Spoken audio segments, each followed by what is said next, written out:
Welcome to Facing the Moment, brought to you by the Foundation for Self-Leadership. In these episodes, we will address various crises and focus on how to navigate them with abundant fortitude and a bit of hope. As we discuss relevant observations together, we will identify meaningful actions that will generate valuable insights. You can download all episodes on Apple Music, Spotify, and YouTube.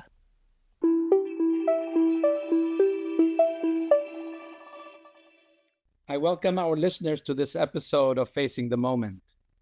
In this episode, we step eagerly yet anxiously into a frontier that is reshaping pretty much all aspects of our lives. How we work, communicate, and engage with one another. How we question and guard ourselves against the flood of data and information. How we address conflicts, and even how and what we envision for our future. After decades of research, artificial intelligence is here to firmly stay and rapidly evolve, bringing with it astounding possibilities, yet significant concerns, and for some, high anxiety. Quite a few of us may be excited, others cautious, and still others in between, unsure what is coming and how to stay grounded and resilient, steadying ourselves in the face of a fast-moving flood. To help me unpack all that, from the external conditions to the mental and emotional response, I'm privileged to be joined by Dilara Ally, PhD, LCSW. Dilara, welcome. Good to see you. Nice to be here. Thank you for having me. It's my pleasure. Dilara Ally is a biostatistician, a mental health researcher, and social worker who has been, as of late, heavily involved in IFS-related studies at the Cambridge Health Alliance in Massachusetts. We're very pleased that Dilara was selected and has served as the inaugural Richard C. Schwartz Research Fellow, proudly sponsored by the Foundation. And she has conducted reviews at the intersection of AI, mindfulness, IFS, and emotional experience. Dilara may not be an AI engineer, which is precisely what gives her the perspective we need for this episode. Her work in spaces metaphorically bridging AI data and human emotions would be highly valuable to discuss. Given Dilara's deep knowledge and experience, we will discuss the good, the less than good, and uncertain dimensions of AI. In that vein, we will together discuss why AI evokes strong emotions, what we might gain from it, and under what conditions we can stay firmly in the driver's seat as the technology evolves. And we'll explore what this may mean in the fields of psychology and psychotherapy, and for our shared capacity to tap into our self-awareness and inherent wisdom and live in connected communities. Back to you, Dilara. What else would you like to add about you that would be relevant to our conversation today?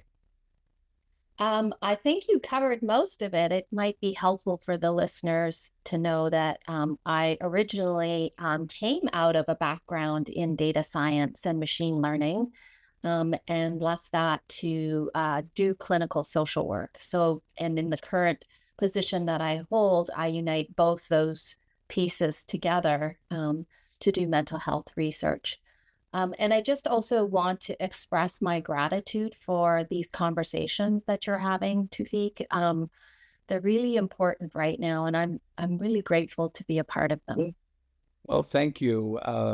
And what you shared about your background affirms our selection of you as a guest for this episode. So thank you for being with us, Dilara. So for starters, what comes to mind or what emotion rises for you when you think of AI? Yeah, so it depends really on what you mean by AI. You know, I think of AI as algorithms, computer algorithms or systems that can perform tasks that might typically require human intelligence. So things like recognizing patterns, understanding language, solving problems, making decisions. It's a big, broad field that includes rule-based approaches. So like these if-and to machine learning algorithms that can improve our, that improve through experience or deep learning, that uses neural networks, or natural language processing, which is part of the space that I work in. And this is the way to represent language and analyze it and generate large body of language data by taking unstructured free text and then converting that into numerical and graphical representations. And an example of that is social media platforms. These use a host of various different machine learning algorithms, predictive modeling, neural networks, natural language processing. I think, though, the one that has received the most attention, because pretty much now anyone can interact with it, and so it's really penetrated the public consciousness, is this generative AI, these large language models, which also use deep learning to understand and translate text, speech, generate new images, video. And they're really a subset, though, of machine learning and deep learning. And so if we're thinking about all of those things, I would say the emotions for me that come to mind are hope, excitement, possibilities, and a deep concern about incentives and ethics and the impact of the technology ecosystem. Well, thank you for that. And thank you for this, very extensive overview of what AI is, which is a question that I'm going to skip later. It's clearly broad. When people think of AI, they forget that AI has been with us for a while. Right. But now this generative AI is what's basically taking center stage and maybe consuming the psyche of society as a whole. Both hope comes to mind and anxiety. So maybe help me understand better why so many people feel anxious or experience a sense of overwhelm when it comes to AI. Is it what they're concerned would happen? Is it the fact that they might lose control? Is it the fact that people are possibly losing jobs or will lose jobs before it will be replaced by it? There are a lot of stories out there, and we live at a time when there's a lot of conspiracy and assumptions, misunderstandings that take place. Help us understand, why does AI, in the general sense, activate these anxieties among people?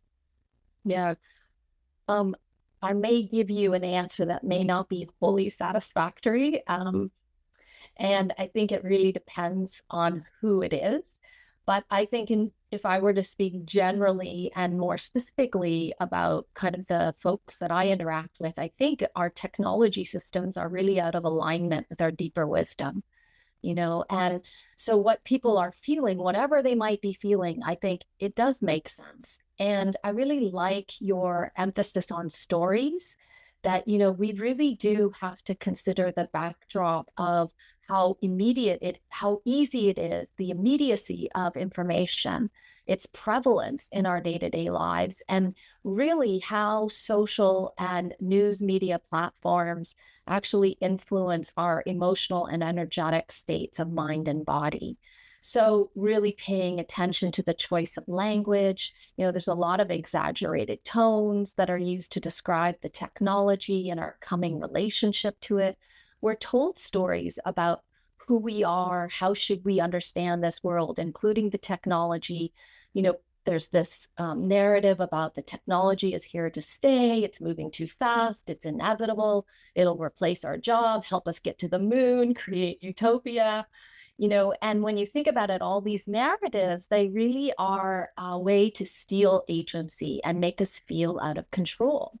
And I'm not saying that these feelings of anxiousness or overwhelm are justified, real, or valid, or that there aren't harms being done.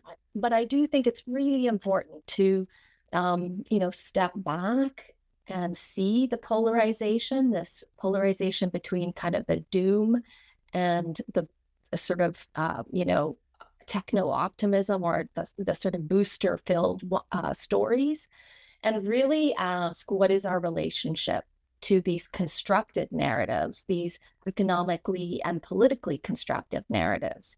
And which narratives are we grasping at, and which ones are we pushing away? And what do we lose when we cling to these all or nothing narratives? And I think there's a really lovely quote that I think it was a historian and an activist named Rebecca Solnit. And she says, every crisis is in part a storytelling crisis. We are hemmed in by stories that prevent us from seeing or believing in or acting on the possibilities of change. Some are habits of mind, some are industry propaganda. Sometimes the situation has changed, but the stories haven't, and people follow old versions like outdated maps into dead ends. And she argues that our historical imagination would actually equip us to understand that change is really, it's constant, right? And the kind of world that we can have depends on who is doing the construction, what is the intention, what are the stories we're telling, and whose stories are being told.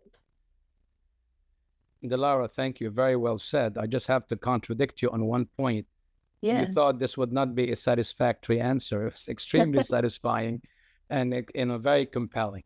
The notion that the technology is not aligned with our deep human wisdom. It's really a call for us to rethink that and look for greater alignment. So if we forget the noise for a moment, right? All the propaganda that might exist, the stories that are being told to us or the stories that we make up, if we can just think about AI as you define it, pure and simple, right? Broad, the generative and the algorithms and all that stuff that we've talked about. What do you think are the most promising uses of AI that you have seen or read, both in our personal lives and in our professional settings? The most promising uses. There's a couple that I would say. The first one is, I had never heard of this person before, but Audrey Tang. I don't know if you know who Audrey Tang is. Mm-hmm. Audrey Tang is Taiwan's 43-year-old Minister of Digital Affairs. Mm-hmm. And she started out as an open source software developer and activist hacker. And she built pro-social digital tools to really to work with the polarization, and has recently co-authored a book with an economist, I think from Microsoft, called Plurality. And what's really interesting is that in 2012, she was part of this movement in Taiwan called Government Zero, and it was led by civic hackers who peacefully occupied the parliament for 3 weeks as a way to protest a trade deal. Out of that came an offer from this, the speaker, to become Taiwan's first digital minister. And Tang's focus was not on connecting machines to machines, but on connecting people with different ideas to heal the polarization that existed in Taiwan at the time. And it was one of the most polarized societies. The trust level in government was about 9%. And I think now it's come up to about 60%. And the really cool thing was that Tang focused on policies and tools to make the state transparent to citizens, not the citizens to be transparent to the government. And so one example is there was, Uber was planning on entering the Taiwanese market, and the opinions were very polarized. And so Tang invited all members all stakeholders that were interested in this, including the Uber representative, drivers, passengers, anybody that was interested in rural transportation. She invited them to be a part of this conversation. And to do that, she created this pro-social network called Polis. And this is an open source digital democracy tool, and it has no reply button. And so it prevents trolling. You can't reply to a comment, but you can vote. You can agree, disagree, or pass. And what it does is it creates this rough consensus. And then once this consensus is reached, there's a kind of invitation to be a part of face-to-face meetings and build these policies that then, the government can implement. And so it's really founded in democracy and transparency and, values that respect opinions and try to combat that polarization. So for me, that's one example of that.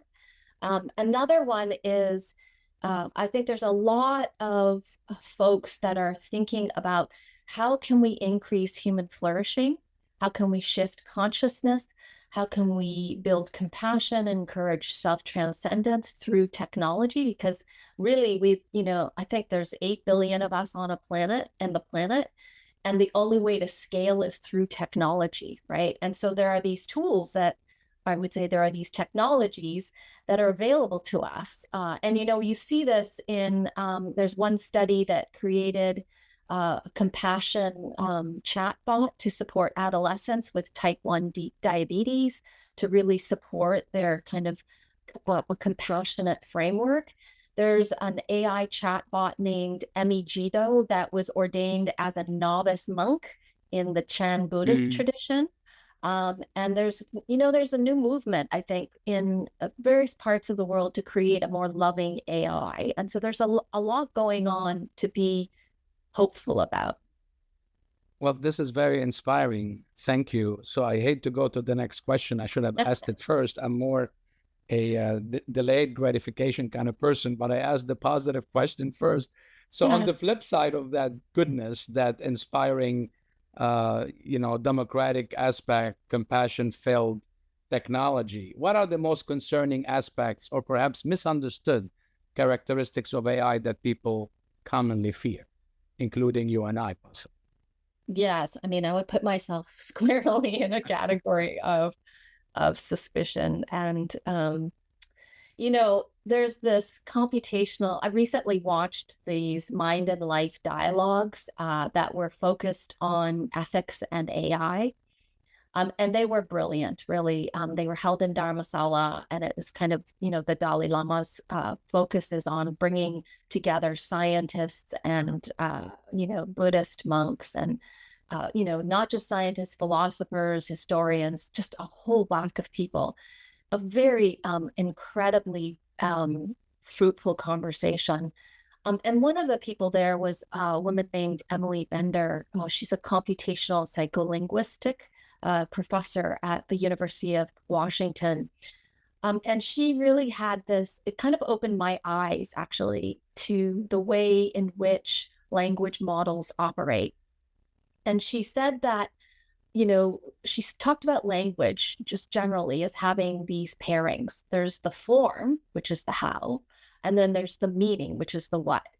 And when we speak or write, we're putting down these symbols and syntax, but we're also communicating ideas and emotions.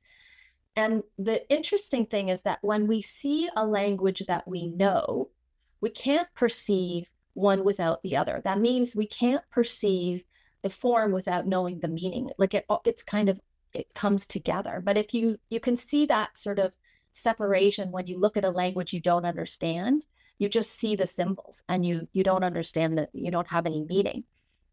And then the other thing that she said is that when we talk with another human being, that's when we're seeing the spoken or when we're hearing or seeing the written words, our minds are actually constructing very much the meaning. There's a lens that we put on that helps us construct that meaning. Maybe it's the experiences that we have with this person, maybe what we believe about this person, maybe our own intentions, our background, our cultural norms. We're imposing these conceptual schemas onto the symbols to create the meaning. There's a kind of entanglement that's occurring, right? And so these language models, they're trained on text to predict really just the likely next word. And so when Claude or ChatGPT returns a written response to a question we might ask, we're really the ones making the meaning, right? There's no mind behind AI. And I think what's happening with the tools is that these companies are making very specific design choices because they understand and can exploit that sort of vulnerability that we have.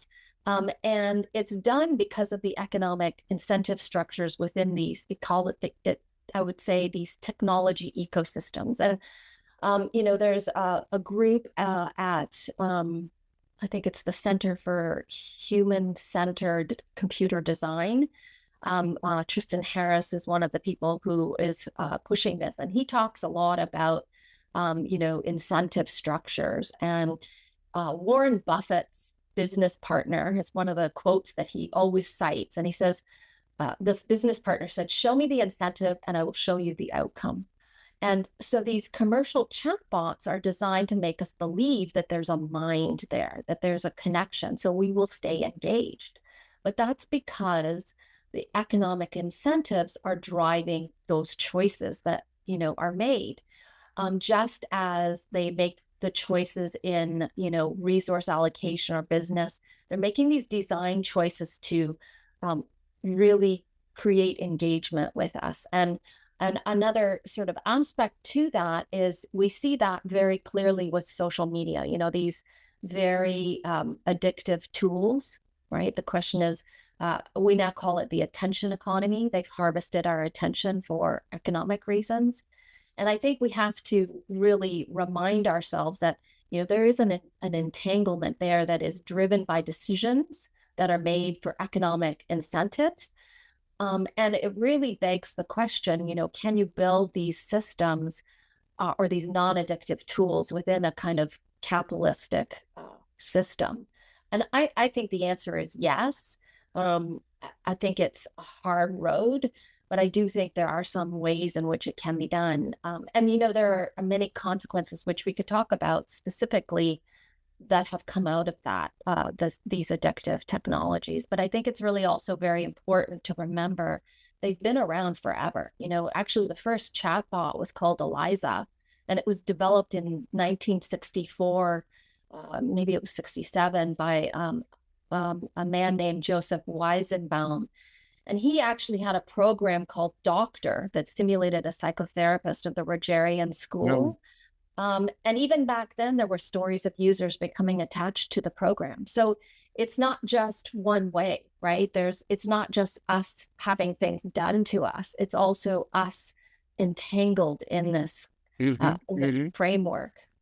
Yeah, thank you. Thank you for that. I was going to go into this next segment about how we stay grounded, and you already kind of gave us a major segue to that, because there's what happens to us, right? And how we might adjust to that. And we have to adjust to it one way or another. And this idea of something happening to us is raising concerns. And then there's how we access these tools and this technology and control it,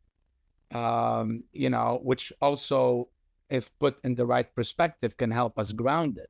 And what you just shared with us really is the first step, first piece of advice, that we have to separate ourselves from the tool, from the technology. We have to remain in control of assigning meaning to it, rather than allowing it to give meaning to the context that we're dealing with, right? And that, to me, is very, very important. And that's something that we need to learn, not only as we interface with the technology, but as we interface with people. Because like you said, every time I interact with a situation, an event, a series of words that come my way, a series of gestures, I am interpreting them based on my own biography, based on my own legacy, based on my own experience, interacting with the world. And this becomes the reason for me to respond in a certain way. Right or wrong is irrelevant. But as long as I'm aware of this, then I might take a breath and say, yes, wait a minute, I have to check my assumptions. I have to go back to the stories we talked about earlier. I have to check my story about why this is happening, right? This moment gives us the space to analyze, to rationalize, to check the validity, if you wish, and the credibility of what I'm facing, right? So I like this idea of, they give us language, they give us an answer, but it's up to us to determine what that meaning is in the moment. So let's dive deep into this, if you don't mind, and help us take us deeper, Dilara, if you don't mind. How do you suggest we maintain agency in that space, intentionality, and a scientifically probing mind as we engage with our AI assistants? So that's a hard question, and it really there are many tools. I would say there are many ways, skillful means to do that. And there's a lot that happens to us. We don't control the environment. We really don't control anything, right? And I think it's not just a result of AI. There's a lot that's going on in the world. There's a lot that's going on in our personal lives, work lives, and we don't get to control what happens to us. But we do have, as you said, some agency in how we respond to the situation. And I think for me, what I do is the first thing I do is I turn inwards, and I recognize the concern, and I just notice how it shows up, because I really think the body is the barometer of our emotion, our ethics. So, when something's not right, I notice. And then for me, the sort of the more important thing is, can I gaze upon this concern that I have in a way that brings some form of compassion, some sort of appreciation, some space, some support? What can I do that is the most loving thing for this concern, And I like what you say about, we have a lot of things coming at us, a lot of information, and maybe taking a pause and asking, what are you believing to be true? What is the agenda of this? Do you have the full story? I think this is a really important thing in the world that we live in. There's I think it was a Zen, Shunri Suzuki said, the way he summed up Buddhism is, he said, it's not always so, which means that we don't get all the information, right? It's fragmented and it's changing. And so the question is, what are we missing? And I think that's a really important piece of the kind of our response is, what are we missing? Right. And so I think we might not always know. Sorry for interrupting. We might not always know what we're missing, and we might never know what we're missing. That's but right. Assuming and accepting the reality that there's always, and I emphasize always, maybe I'm being too categorical here, but I believe that there's always something missing that hasn't met our eyes, hasn't met our analysis, right? Yeah. And that piece that's missing, it could be an ounce, it could be an inch, it could be a page, right? That piece that's missing would change our response if we were, cognizant of it, if we were, conscious of it. And this is a habit. It's a skill building. It doesn't mean we don't have opinions. Doesn't mean we don't have, the responsibility sometimes to be assertive and to be confident in terms of how we present ourselves or show up. But I think it's very wise, and this is my own experience, I learned it the hard way, to assume that there's something I'm missing. Give some benefit of the doubt because there's something I'm missing. And that space between the old stimulus and the response is where I make that determination. And it softens or even enhances the effectiveness of my response. I didn't mean to interrupt, but I wanted to make that point. But it keeps you curious, right? Like that's it. That's a spacious place. The other piece that I think is really important is, if we want to create different collective narratives, then we have to find a place to respond, not from confusion, not from anger, or not from grasping, because otherwise we're just perpetuating our discomfort on others, right? And so I really like being able to turn inwards and find that loving space. There's this story that there's a story that this meditation teacher, Nikki Mirgafori, teaches. And actually she was previously an AI scientist. And I'm just gonna, if it's okay with you, tell you this story. Is that all right? Please, absolutely. Yeah. So she talks about how there was this time when 4 people were asked to kill a chicken. One obeys without hesitation. The second refuses because someone is watching. The third declines because the chicken can see them. And the fourth says no simply because they can see themselves. And it's that last one to me that I think, if we really want to see respect from humanity, for humanity from these companies, then we have to really practice it in our lives and even in our relationship with technology, right? Like how are we respecting the space between us? Yes, thank you. I mean, that's a moral compass, right? When we lose that ability to see ourselves, Yeah.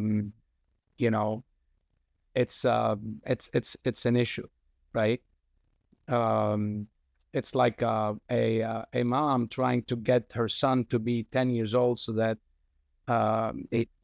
she doesn't have to pay the train ticket for him, even though he's 11. But her husband said, let's not do that because he knows. So what are you teaching him, right? Yes. So these small events in our lives set us on a path of, holding the moral compass or letting go of it. And one little slip on that path could be dramatic over time, tragic. So I appreciate that notion.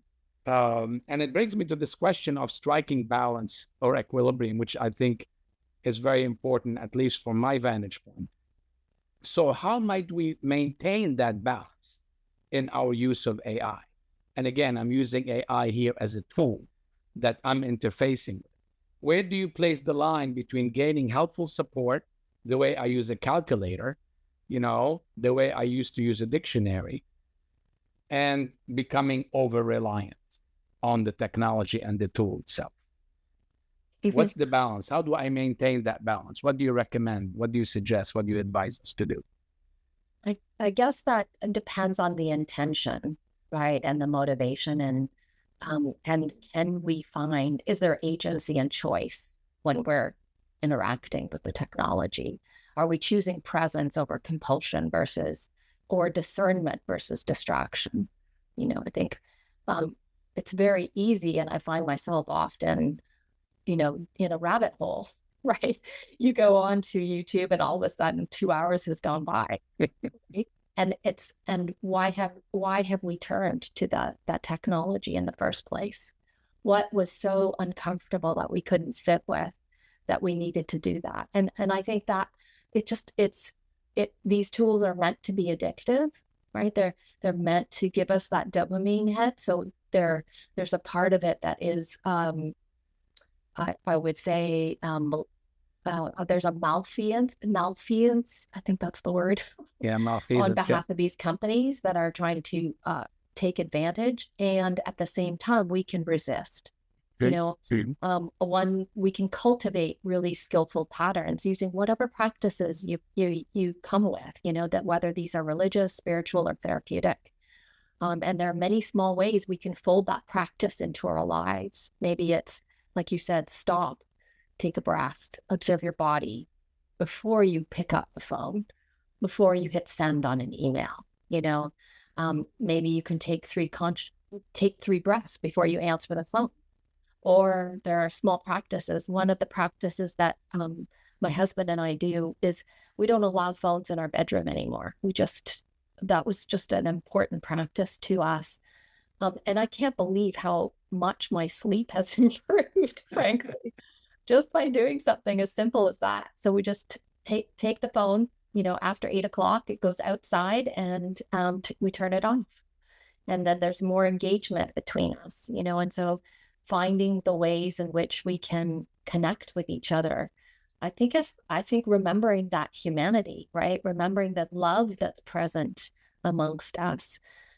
Because part of the reason why we are compelled to turn to these technologies is because it's hard to sit in the discomfort. But if you feel supported, if you feel like there's a connection, if you feel like you can resource yourself, you have an easier time of resisting, And I think resisting is key in this world. I think it's really crucial for us to be doing that, to be saying, I choose a different way. Mm-hmm. Mm-hmm. Yeah, well said. You mentioned connection and you also mentioned self-trust.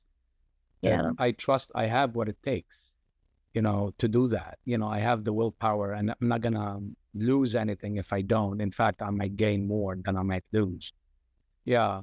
So let's move to this next segment and discuss applications of AI in psychology. There are a lot of tools out there, a lot of platforms. In your opinion, what elements of psychology or psychotherapy is AI starting to influence? And I think the slope here, I'm guessing, is steep and climbing. What are your thoughts on this? Yeah. So, maybe we could just pull back a little bit and I can offer a more historical perspective on the influence of AI in psychology or psychotherapy. And Please. I don't actually have all the information. I just have us. I think in keeping with the theme of not knowing everything, there's kind of a scope of information that's a huge field, and I have a little piece of it. So that's something to keep in mind. But these computer-based diagnostic systems have existed for many, many decades. And a lot of the research that I've seen so far is really focused on replicating what is currently done by clinicians. And it depends on what it is. There's some degree of success and there's some degree of improvement that's needed. I'm not seeing in the literature anywhere that there's the ability yet to replace clinicians, but I could be wrong. I don't think that we've seen any transformation of clinical care. I think the other piece to remember about these generative AI systems is that they are general purpose technology. So they're not really trained on psychiatric sources. They're really trained on non-psychiatric general, pieces. Although some of that might change, there's been a partnership with the electronic health record company called Epic with OpenAI. So there may be some of that changing. But again, even with these psychiatric sources and databases, there's deep biases that are embedded in these, in data. And there's also deep biases embedded in the models. And so we know that, the data that it's training on carries the bias of humans because that's what it does. We are humans and we have a lot of bias. So whether it's the internet, books, or these databases, they all carry this bias. I think a really interesting example of kind of the way in which that happened was this chatbot called Tessa. Tessa was marketed to patients with eating disorders as a way to provide coping skills, but it actually replicated this, internet focus on physical appearance and losing weight.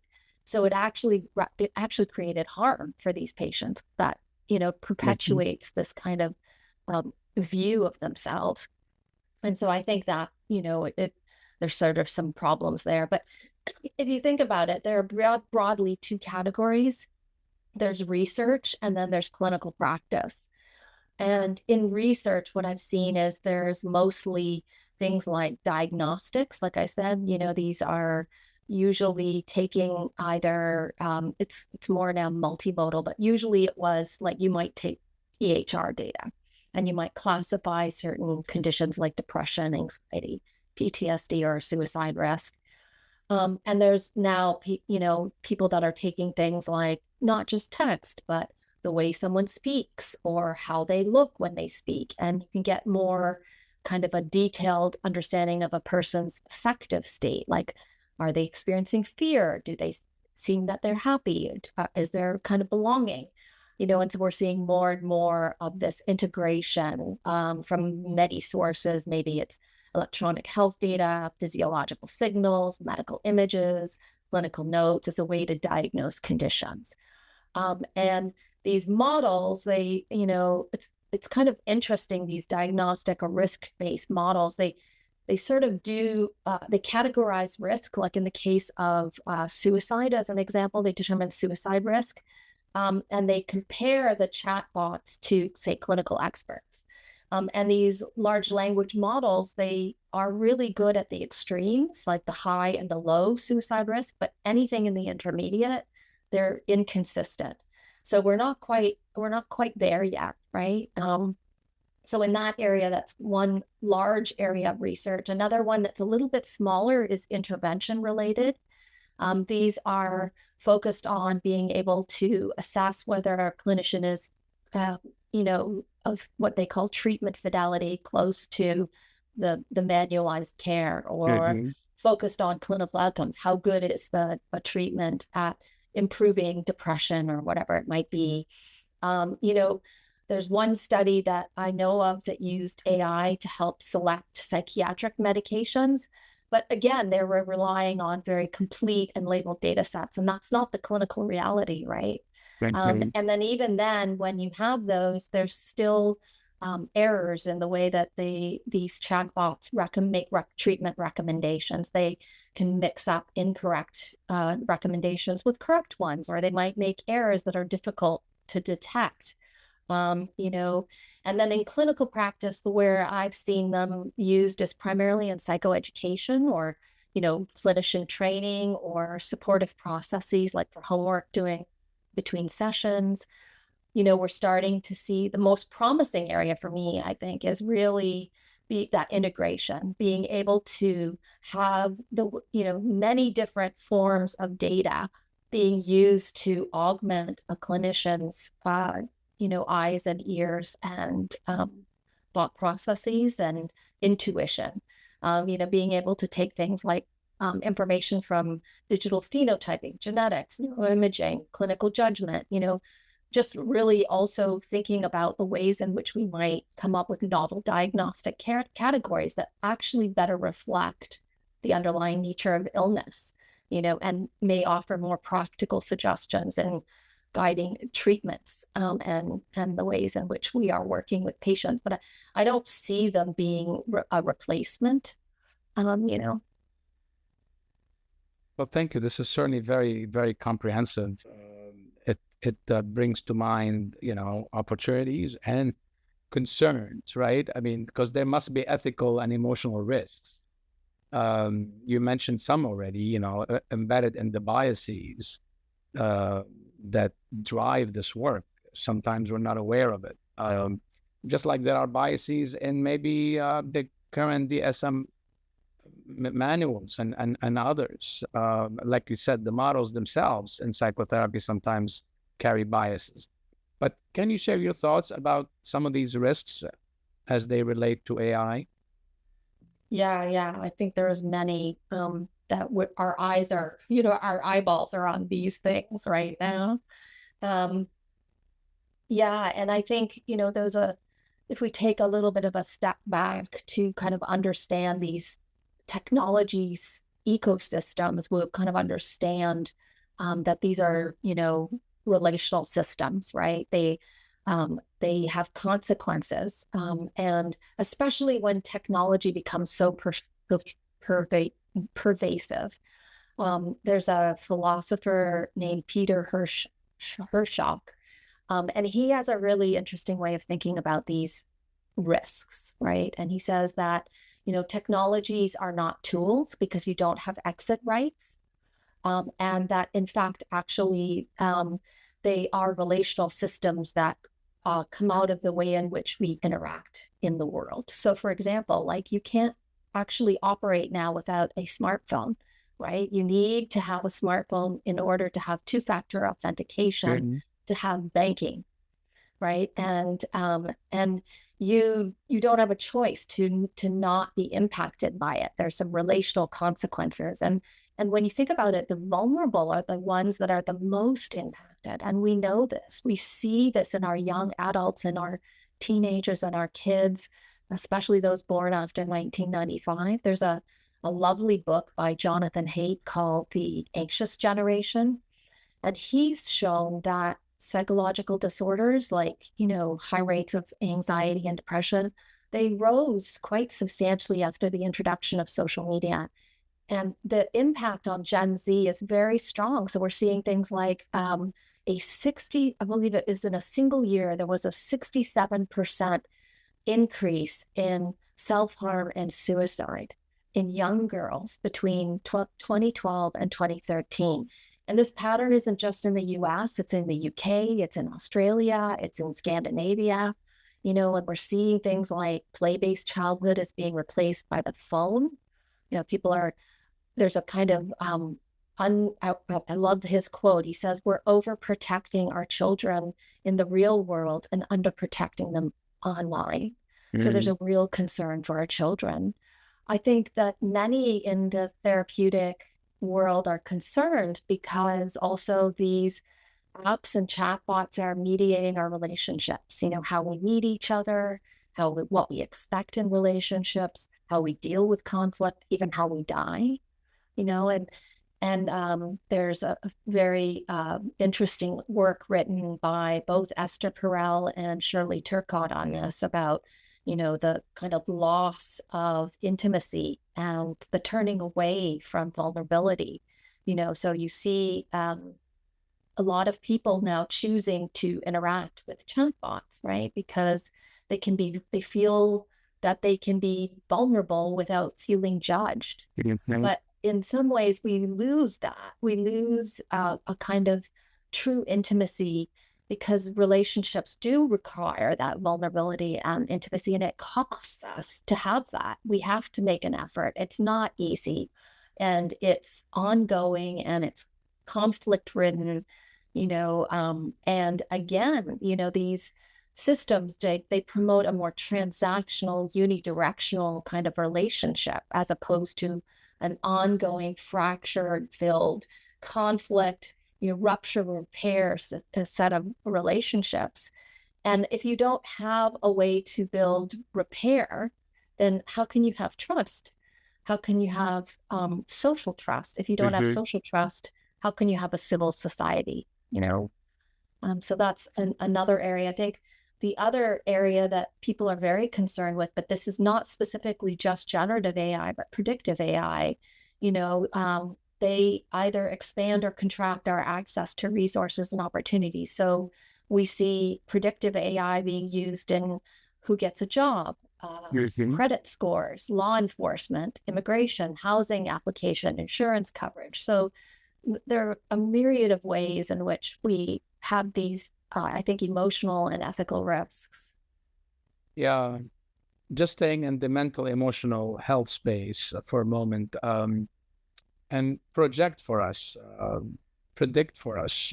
You know, I would rather Dilara predict than AI predicts, but predict for us what areas related to psychotherapy, trauma release, healing, AI can never replicate, because people get nervous about that sort of thing, right? I mean, can AI ever replace a human psychotherapist? I'm not sure I can answer that question, but I can tell you that there are virtual reality. So, you know, you ask whether, you know, there's these trauma release and healing. Can it be replicated? Well, there are now these multi-sensory VRs, you know, the virtual reality, and they do a kind of virtual reality exposure therapy that does, in moderate ways, reduce PTSD symptoms. They operate with the similar mechanisms that underlie something called emotional processing therapy. This is where you know, you're essentially activating the fear structure by presenting either an imaginal or in vivo stimulus, right, to achieve kind of a habituation or kind of an extinction of that reaction. And in VR, this is a way to present it to an individual to kind of, in a gradual way, allow someone to reduce their symptoms. And I think it was a couple of studies that I've seen, and the evidence is moderate reductions. So, you know, I don't have an answer whether that's going to happen, but I do know one thing is that, you know, there is a connection that happens even online between two humans, and it's a non-verbal kind of energetic, I don't know, sense. And, you know, I'm a data scientist, so I'm highly skeptical of things like this, but I feel it. I notice it. I sense it when someone's really present with me, Mm-hmm. you know, and I don't think that we are going to get that from systems where the incentive is to keep you engaged, Mm-hmm. because the incentive there is to manipulate you, you know, and we've seen what happens with manipulation and addiction.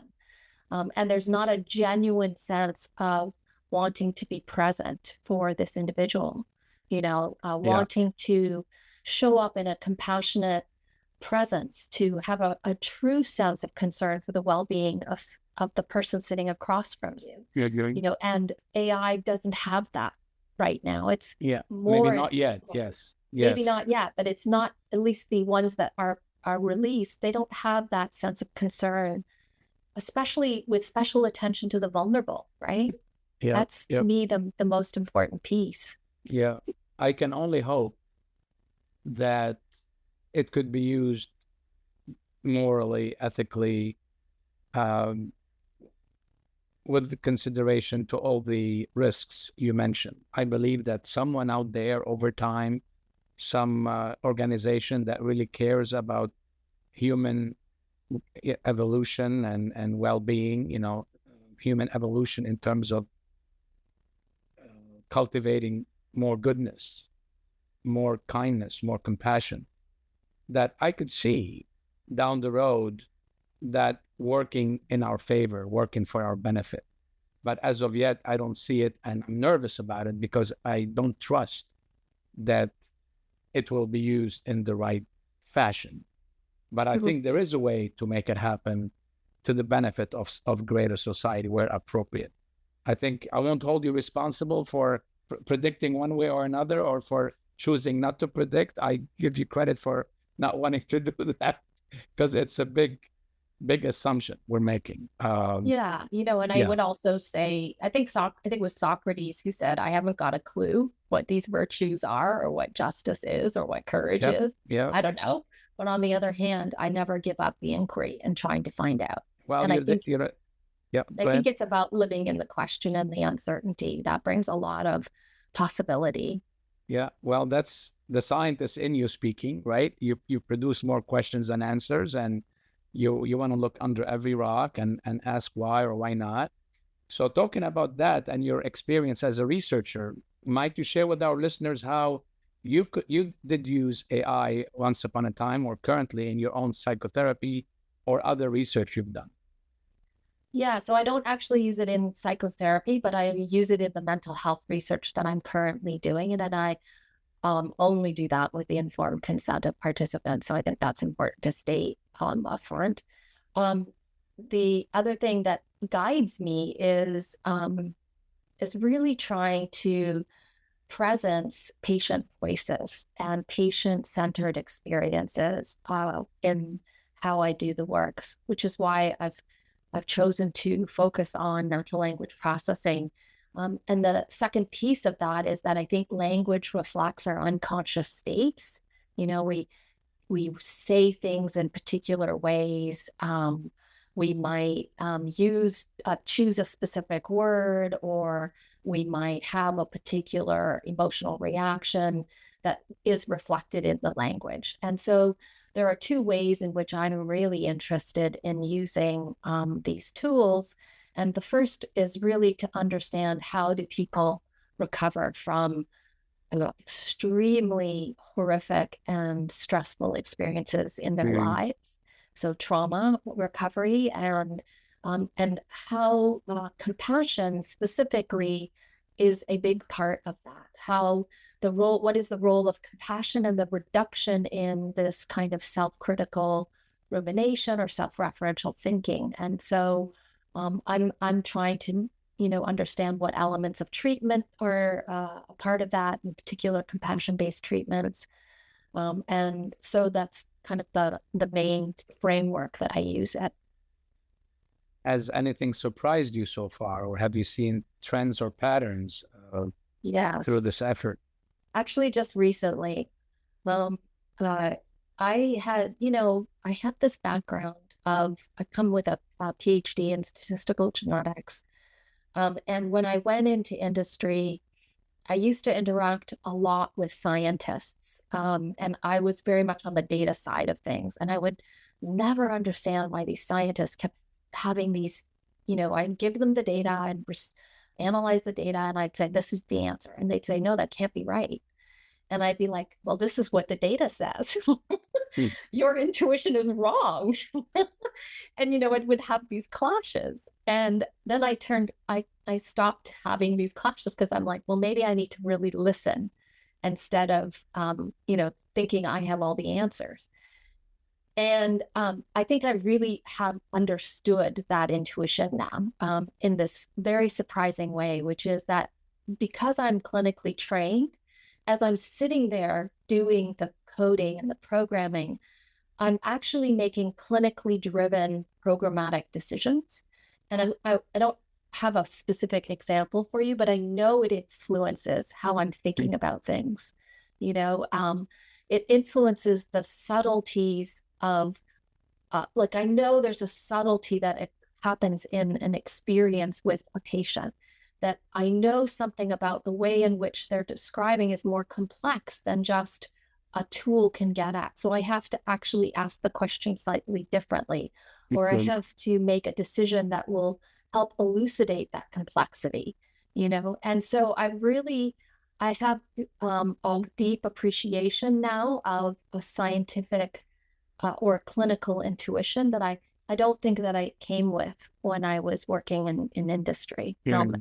So I think for me, that's kind of the nuances of things like, data. The data that I'm talking about are qualitative interviews that I've done with participants in clinical programs, and just recognizing the complexity that comes with the answer is very nuanced. And so then the ways in which I'm actually trying to understand patterns has to be also very nuanced. Yes. And one wonders, no matter how developed these systems are, whether they'll be able to achieve a certain level of intuitive thinking, or be able to understand subtleties and nuanced communication, or find things in the data that aren't that obvious. Like you said, that, a human experienced researcher would say, wait a second, that cannot work, or that doesn't make sense, or that is completely irrational, even though it's coming from data, right? So these are very interesting observations. So let's move to the final segment of the conversation and see if we can come up with some tips for our listeners. But first, let's talk about a system of values that you believe need to guide AI development as we move forward. Your best thinking around this. Yeah, I would again use the quote from Socrates, which says, I haven't got a clue what these virtues are, or what justice is, or what courage is. I don't know. And on the other hand, I'm never going to give up the inquiry and trying to find out. And I would say that, it is about living that question. What is the system of values? What is a good life look like? And it's different for, different people. Yeah. And I think the most encouraging thing about living in the question is that we, can actually have a dialogue, right, with different people from different faiths or cultures or political sides of the spectrum.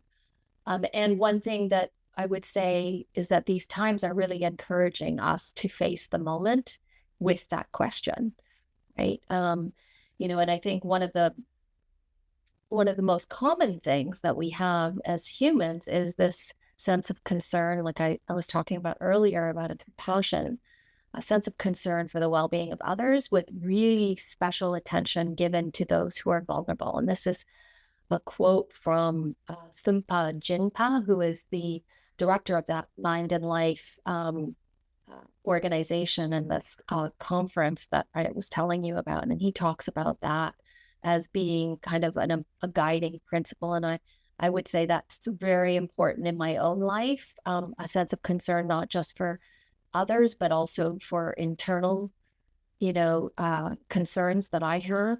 I think the other thing is that living in the question allows for moral imagination, right?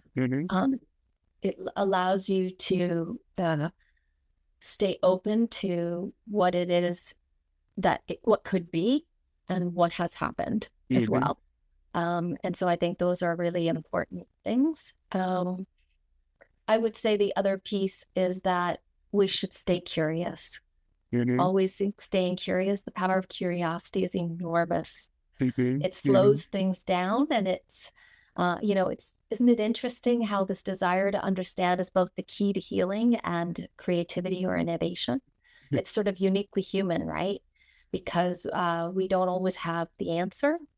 And when you think about it, if you interact with an AI, they have to give you an answer. And so I think this piece of curiosity allows for different perspectives, a moral imagination, the what if questions. What happens if? And these moments of surprise are really central to learning. Well, it is said that cats are curious, but maybe a different kind of curiosity. But I appreciate the values you share, even though you might not know what virtue is, and courage is, and none of us really does. And nobody wants to impose any set of values on anybody. But what you shared is fundamental, I think, that transcends religion, transcends politics, transcends, social decisions, right? Because it's at the fundamental level, human, right? Recognizing the other person, recognizing the vulnerability of the other person, thinking of the collective. I mean, these are basic, they're not prescriptive, they're more like guardrails, a framework for, what could drive these developments and what maybe ought to drive us as a society. So let's bring it down a notch and go ground level and see if we can help listeners consider steps to take in order to discern between situations when AI is a helpful tool as opposed to AI replacing a human connection. What should they do? Can you be practical in sharing some suggestions for our listeners? Good. This is the question that I didn't think about. But I will say that I think reflecting on the preciousness of human life and connection is a really important piece of that. Asking the question, what is your motivation?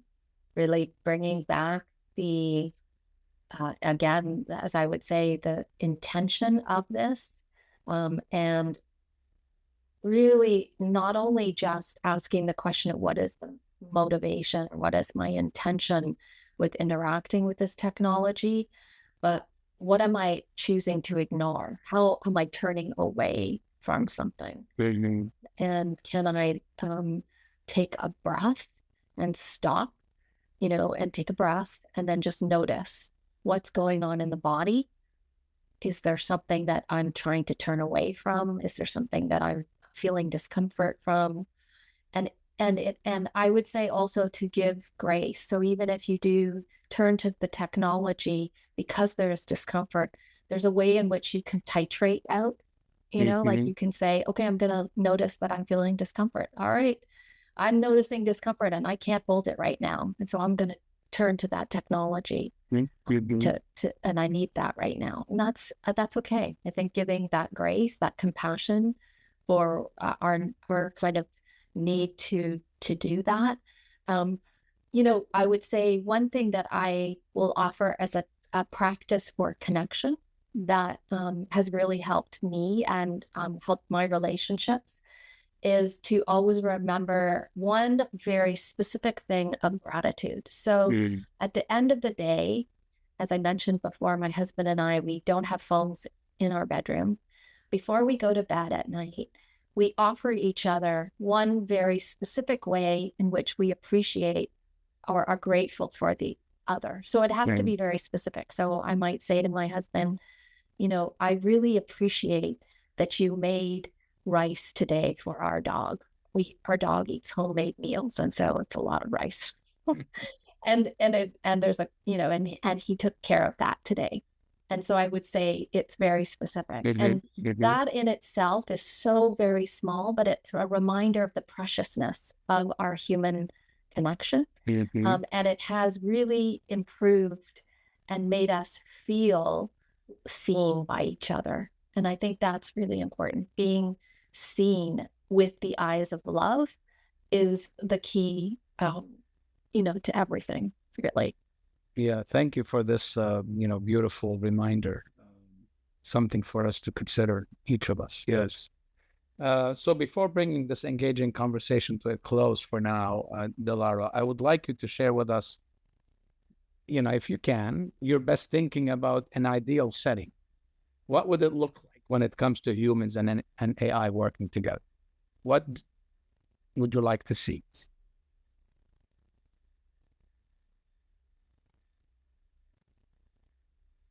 I do think there's a lot of promise in thinking about human flourishing and using these technologies to scale human flourishing and shifts in consciousness and maybe even calling it awakening. How do we help each other be more present to Mhm. leave the space when we're sort of in this kind of dull or caught by our thoughts, I think there are ways in which these tools can be used to support and reduce harm, but it does come with the intention of the people that are making it, being really conscious of, you know, of what they're building and taking it slow. I think there are ways in which we can foster connection in the real world using these tools, but I think there also has to be, again, an intention in the way in which we're building these tools. And I will say the hope that I have is that these tools were made by us, and on the flip side, they're making us, right? They're changing our behaviors. That's where the hope is, right? That's exactly the hope, because we made these tools and now they're making us. That means that there's space in that. And I think that it speaks to what is possible and it creates space. Um, and for me, it's those moments of space and emptiness out of which compassion and wisdom can arise.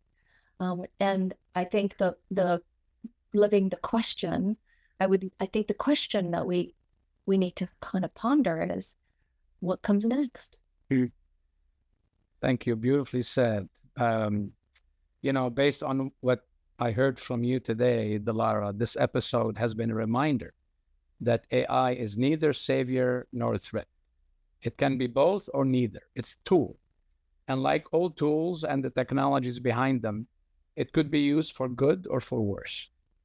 AI is shaped by the hands and hearts that guide it at the end of the day, including us users. We may not have control over what happens collectively as a result of today's AI movement, yet we can still show up, like you said, with intentionality, recognizing what our motive is, and have some thoughtfulness and remember to breathe before making a rash decision. AI is here to support us and not the other way around. So I really thank you for this deep conversation and for affirming that our relationship with AI is in some fashion a relationship with ourselves. It has to remind us that we have to have a different kind of relationship with ourselves, our fears, our hopes, our capacity for wiser leadership, and our choice for how we engage with the world. I do thank our listeners for joining. Together we can face the moment with self-awareness and perspective, becoming or remaining centered and grounded, trusting that we each have the ability to face whatever comes our way while remaining measured, resilient, and hopeful. And I wanted to ask you about hope, Dilara, as the last question, but you already shared that. So I'm going to give you a last word. I would end with a Thich Nhat Hanh quote: "Understanding is love's other name." Beautiful. Thank you so much, Dilara. Until next time. Thank you. Thanks for listening. Facing the Moment is an independent production of the Foundation for Self-Leadership, a nonprofit committed to bringing emotional, relational, and societal healing and well-being to a world in need. Learn more at foundationifs.org. You can download this and all other episodes on Apple Music, Spotify, and YouTube. Until the next episode, may we all keep facing the moment with grit and grace.